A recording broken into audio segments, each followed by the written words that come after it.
Hello నమస్తే. నేను మీ రేవతి. ఇప్పుడు మనం ఈ తెలంగాణ రాష్ట్ర సిపిఎం పార్టీ 4వ మహాసభలో ఉన్నాము. ఈ సభలలో తెలంగాణ రైతు సంఘం రాష్ట్ర సహాయ కార్యదర్శి డి బాలరెడ్డి గారితో ఒకసారి మనం మాట్లాడి అడిగి తెలుసుకుందాము. సార్, ఇప్పుడు గత ప్రభుత్వం అంటే బీఆర్ఎస్ ప్రభుత్వం వచ్చిన తర్వాత ధరణి ఇప్పుడు కొత్తగా ఈ కాంగ్రెస్ ప్రభుత్వం వచ్చిన తర్వాత భూమాత అని అంటున్నారు. దానివల్ల ప్రజలకు నష్టమా లాభమా? ఈరోజు తెలంగాణ రాష్ట్రంలో గతంలో బీఆర్ఎస్ ప్రభుత్వం ధరణి అనేది తీసుకురావడం జరిగింది. ధరణి అనేది భూ హక్కులకు సంబంధించినటువంటి పేదలకు మధ్యతరగతి కుటుంబాలకు ఉపయోగపడుతుంది, చిన్నకారు రైతులకు అని చెప్పి ధరణి కేసీఆర్ గారు తీసుకొచ్చిండు. ధరణి తీసుకొచ్చినప్పుడే అప్పుడున్నటువంటి సిపిఎం పార్టీ కానీ రైతు సంఘాలు కానీ ప్రజా సంఘాలుగా కొన్ని అంశాలను మేము వ్యతిరేకించాం. ఎందుకు? ధరణి చట్టంలో, రెవెన్యూ చట్టంలో కాస్తు కాలం అనేది తీసేసిండ్రు. అంటే ఈరోజు గ్రామీణ ప్రాంతంలో చాలామంది జమీందారులు కానీ భూస్వాములు కానీ రాజులకు సంబంధించినటువంటి కుటుంబాలు వందల వేలకు వాళ్ళు వలస వెళ్ళినటువంటి పరిస్థితి ఉంది.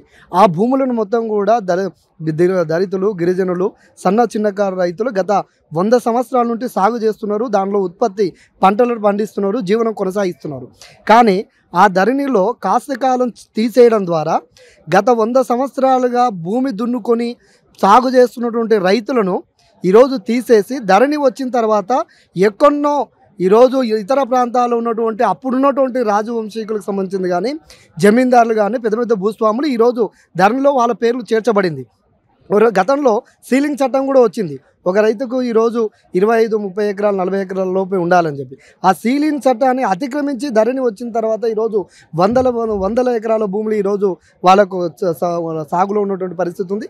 కాబట్టి కాస్తు కాలాన్ని ఇప్పుడున్న కాంగ్రెస్ ప్రభుత్వం కూడా కాస్తు కాలం సంబంధించినటువంటి భూమాతలో చేస్తున్నారు. కాస్తు కాలం మొన్న చెప్పినటువంటి ముసాయిదాలో కానీ లేదు మొన్న అసెంబ్లీలో చర్చించిన దానిలో కానీ కాస్త కాలం గురించి ఈ ప్రభుత్వం కూడా కాంగ్రెస్ ప్రభుత్వం కూడా లేదు. దీనివల్ల ఏంటంటే కౌలు రైతులుగా చేస్తున్న వాళ్ళకు నష్టం, చిన్నకారు రైతులకు గత ఎన్నో భూములుగా సాగు చేస్తున్న వాళ్ళకు నష్టం. కాబట్టి ఇప్పటికైనా కాంగ్రెస్ ప్రభుత్వం కాస్త కాలాన్ని భూమాతలో చేర్చాలి. అదేవిధంగా పార్ట్ బిలో ధరణి సందర్భంగా పార్ట్ బిలో పెట్టినటువంటి భూ సమస్యలను పరిష్కరించాలా. ఆ పద్ధతిలో పరిష్కారం చేయకపోతే కాంగ్రెస్ ప్రభుత్వానికి వ్యతిరేకంగా రైతులను కూలీలను కూడా సమీకరించి పెద్ద ఎత్తున ఆందోళన పోరాటాలు కూడా మేము సిద్ధమవుతాం. Okay sir, thank you.